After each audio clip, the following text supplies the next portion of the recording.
Une équipe qui dysfonctionne, c'est par exemple un membre d'équipe qui ne se sent pas inclus ou qui est rejeté. Moi j'ai eu le cas dans une équipe que j'ai accompagnée à Grenoble où un membre d'équipe, c'était du non-dit, il était à part. Donc il ronchonnait tout le temps. Et donc il y avait un vrai dysfonctionnement, c'est-à-dire que la personne était à l'extérieur du groupe. Et mon job à moi, c'était de faire prendre conscience au manager et à l'équipe que cette personne était à l'extérieur du cercle. Et ensuite, est-ce qu'il a envie de rentrer dans le cercle? Est-ce que l'équipe a envie de la faire revenir dans le cercle? Ce qui est assez intéressant dans le travail que je fais, c'est qu'on a l'impression qu'on s'est tout dit, mais finalement, il y a une petite chose toute simple qui n'est pas dite. Et là, la petite chose toute simple qui n'était pas dite, c'était quoi? C'était, bah ouais, mais il y a un jour, Eric de l'équipe, il m'a dit ça m'a vexé, et depuis ce jour-là, je lui en veux. Et là, d'un coup, on se dit, mais attends, il n'y a que ça. Bah oui, il n'y a que ça. Et en fait, ça permet de le dire, et quand on dit les choses, on régule, on parle en vérité. C'est pas plus compliqué que ça.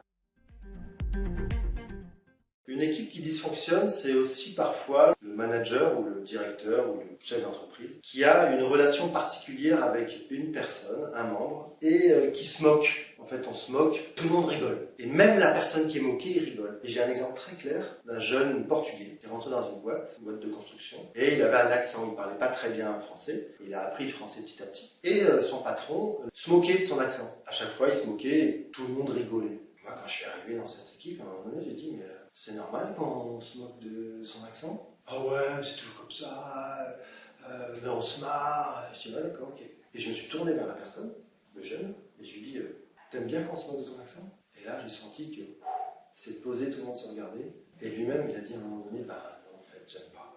Je veux bien que mon patron il se moque de moi quand on est que tous les deux. Voilà, puis j'ai envie, moi, en plus, d'apprendre le français, j'ai envie de prendre des cours de français, je veux essayer de mieux parler français. Mais en fait, j'aime pas qu'on se moque de moi. Et depuis ce moment-là, en fait, le patron, il a entendu ça. Même lui, il était surpris, le patron, parce qu'il pensait que c'était plaisant, que ça mettait de la bonne ambiance dans l'équipe et tout. Et en fait, non, il a compris que c'était pas bon pour le gars. Et donc, ça s'est arrêté. Ils ont arrêté de se moquer de son accent. D'ailleurs, ce jeune, aujourd'hui, a pris du grade dans l'entreprise.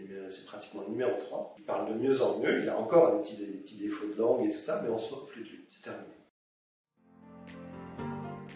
Si vous sentez que votre équipe dysfonctionne, ou si vous êtes en difficulté avec votre équipe, que vous soyez membre ou manager ou directeur ou leader d'équipe, appelez-moi, envoyez-moi un mail, c'est juste au-dessus. On prendra le temps qu'il faut pour en parler, 1 heure et demie s'il faut. C'est gratuit et on verra si ça colle et qu'on travaille ensemble. Je serai heureux de travailler avec vous.